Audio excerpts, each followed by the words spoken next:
Olá, está no ar o Rio em Pauta, o programa que vai aprofundar a discussão dos principais assuntos da cidade. No programa de hoje, a nossa pauta é sobre uma parceria assinada entre o Ministério Público e a Unicef, que vai priorizar a apuração de homicídios de jovens e adolescentes. A parceria entre o Ministério Público e a Unicef é uma das ações comemorativas do Dia Mundial da Criança, celebrado em 20 de novembro. Mais do que celebrar, essa parceria tem um grande desafio pela frente: investigar com prioridade o grande número de assassinatos envolvendo crianças e adolescentes.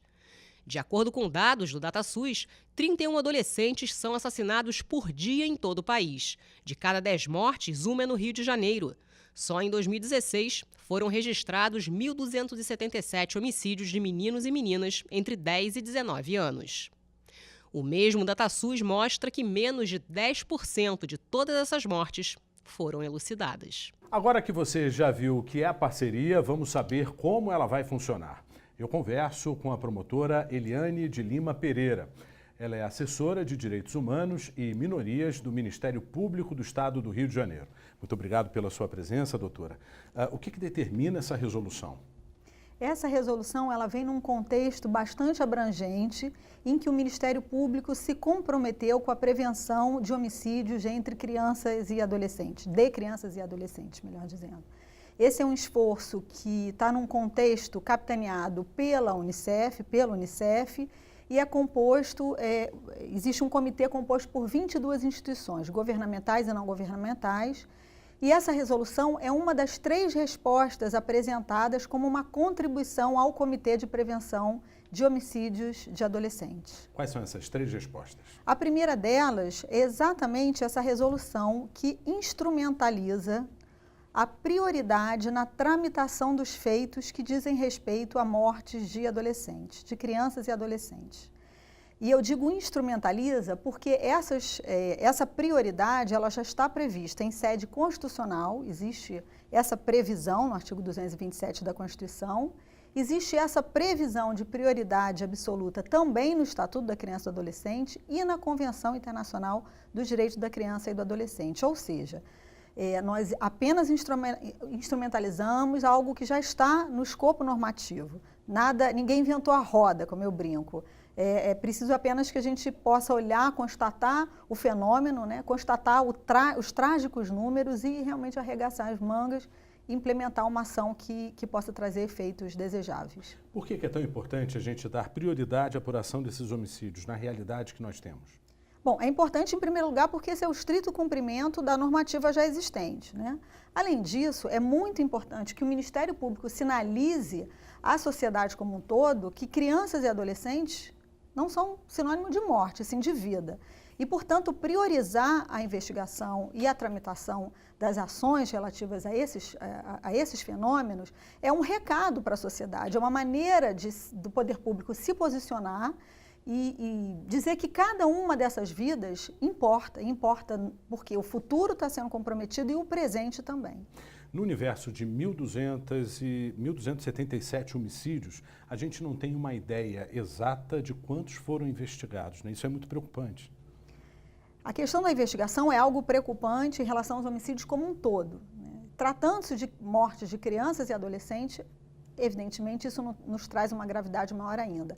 Agora, é bom que se diga também, Sérgio, que essa não é uma peculiaridade do Estado do Rio. Esse é um cenário brasileiro em relação à investigação de homicídios e é bom que se lembre também que a gente tem um número escandaloso de homicídios, absolutamente inaceitável. Nós temos algo em torno de 64 homicídios no último ano e que essas mortes têm que ser investigadas. Essa taxa de resolução isso precisa ser uma prioridade do poder público. Agora, há um recorte social que precisa ser ressaltado e também a forma como acontece, né? Os dados que nós recebemos na semana passada pela divulgação do dossiê Criança, que traz um cenário de vitimização e de vulnerabilidade de crianças e adolescentes, nos aponta que 50% das mortes praticadas contra crianças são praticadas com arma de fogo. Se nós passarmos a faixa etária da adolescência, essa taxa chega a 90%.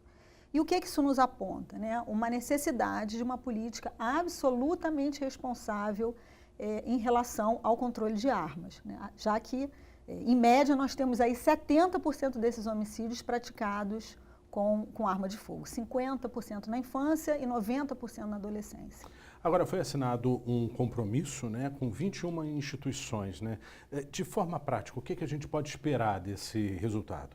Bom, primeiro, reunir 22 instituições, 22, né? com o Ministério Público, é algo de uma potência que eu diria inimaginável, incalculável.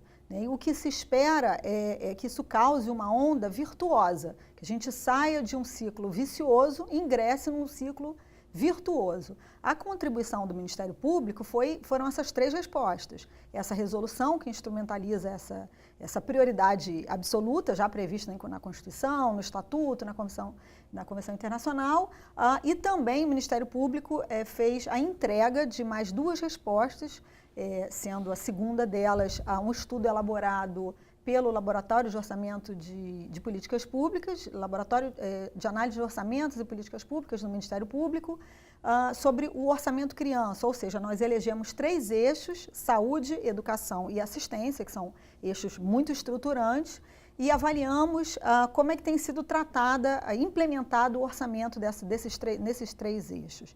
Então, esse foi o segundo produto, e o terceiro produto, nós fizemos um estudo bastante aprofundado das chamadas unidades interligadas, que são cartórios que funcionam junto à unidade de saúde com média mensal de mais de 100 nascimentos, então, portanto, viabilizam o registro precoce, prematuro dessas crianças, o que também faz com que essas crianças saiam de uma rota de vulnerabilidade e ingressem através do passaporte da documentação, que eu sempre digo que é um passaporte para exercício da cidadania, numa rota de cidadania.